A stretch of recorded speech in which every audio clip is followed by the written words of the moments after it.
momente të sikletshme ndonjëherë. Po. Unë po i përkufizoj si një lloj turpi ëmbël kështu. Të ka ndodhur ndonjë moment ty live që e mban mend gjithmonë, por që e ke mbuluar me buzëqeshje, me charmin tënd?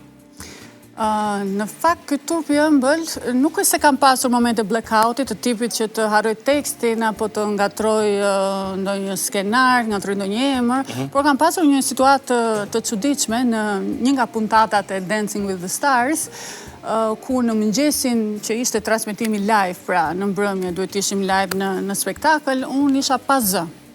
Thjesht pa zë. Unë flisja, doja të flisja, sforcohesha fizikisht të flisja, por nuk nxirja zë. Dhe ky ishte një problem i madh se domethënë spektakli vini në orë dhe ishte live, nuk kishte mundësi dhe regjistrimi. Por në sfida të tilla, me sa duket njeriu u bë ka shumë i fortë, fizikisht dhe mendërisht. Mora disa trajtime, folëm me njerëz, deri me sopranën në teatrin e operas dhe të baletit, për të ditur se çfarë mund të bëjmë në raste të tilla që ikën zëri apo që kemi probleme me zërin.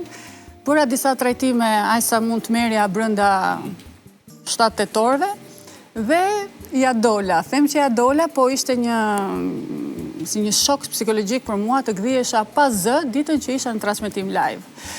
Por sigurisht këto janë ato sfidat që ne që dalim përpara kamerave duhet t'i bëjmë. Publiku nuk duhet di asgjë, ti përjeton çfarë përjeton, mbeten të tuat edhe duhet ta çosh punën përpara aty. Ke ndonjëherë atë ndjesinë se dëshiron të jesh anonime, të mos njoh askush? Jo, me thënë të drejtën, sepse unë nuk jam nga ato personazhe që e jetoj jetën si personazh publik. E jetoj jetën me të gjitha ngjyrat e saj.